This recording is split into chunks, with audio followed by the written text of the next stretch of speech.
Thank you. May I follow up with another question? In your answer, you indicated that scholastic theologians played a role in defining what indulgences were. I've heard the term scholastic theology before, but I'm not quite sure what it means. Would you define it for me? That's a good question, Joshua, and it's a little difficult to answer. In a way, scholastic theology really just means the way they did theology in the schools in the Middle Ages. So really, whatever medieval theologians do is labeled scholastic. But there is a certain method they're using that came to be called the scholastic method. And it's a method that combines the Bible, what was said by the church fathers and church councils, and ideas and approaches taken from philosophy. And it's a method that really came to prominence in the Middle Ages, really in the Western Church. Originally, theology was done simply from reading and commenting on the Bible.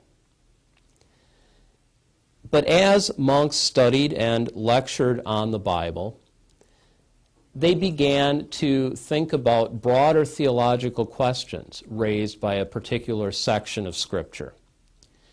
And so they would go into a larger discussion of that issue. Those larger discussions of theological issues came to be collected separately from the Scripture commentaries. When people would copy out the manuscripts, very often they were much more interested in these lectures on topics than they were on the Scripture commentary. And divorcing that commentary on a topic from the text of the Bible, from the commentary, gave rise to the method of theology that came to be employed in the universities, where a teacher would begin not with a text of Scripture, but with a question, and then bring Scripture and statements of the Fathers and philosophical ideas into it. Well, as I mentioned, that method of doing theology came to be identified with the schools or the universities. And that gives us a pretty convenient beginning time for scholastic theology. The earliest medieval university, Bologna, began around 1088, and universities were really coming into prominence in the 12th century. And one of the things that meant was people needed a textbook, and so you find Lombard sentences being composed and used as a standard theology text. And this text follows the scholastic method of having topics, issues, questions, and then quotations from the Bible and fathers and councils arranged to argue for and against various ideas. Even before the universities, though, you have someone who's often thought of as a scholastic theologian, namely Anselm. You may have heard of him. He lived from 1033 to 1109. He's often called a proto-scholastic, an early scholastic, because he was interested in bringing reasonable explanations to bear on matters of faith. His motto that he took from Augustine was, "I believe so that I might understand." And so even though he firmly believed that God existed, for example, he also came up with rational proofs for the existence of God. And that's the kind of exercise that's very common in scholastic theology. Nobody ever says that you can prove every matter of faith from reason.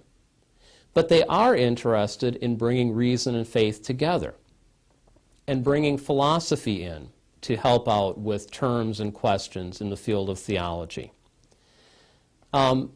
Philosophy became very important for scholastic theology in the 12th century when the works of Aristotle were recovered. And so you find Thomas Aquinas, who's often thought of as the greatest medieval theologian. Aquinas had as his program to combine Aristotle and theology, to think about the issues raised by Aristotle and his understanding of the world, and to bring this together with what the Bible said and with what the church fathers said, and come up with what Aquinas believed would be the best representation of the truth. the closest we can come, using what we have in terms of revelation, our own reason, the closest we can come to understanding God and the world.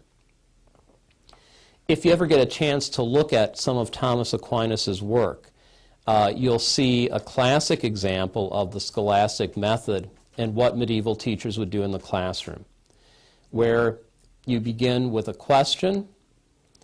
Thomas gives possible answers.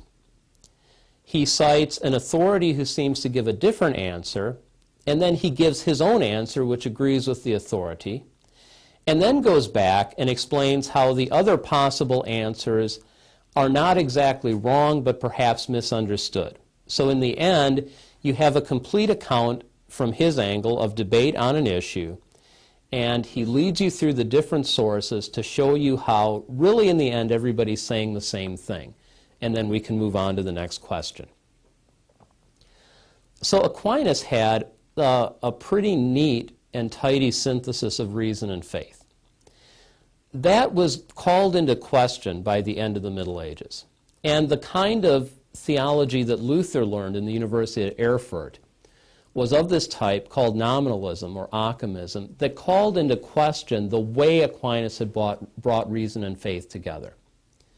Nominalists still used reason and faith together, but they felt that there were a lot more things that could only be believed rather than proved rationally.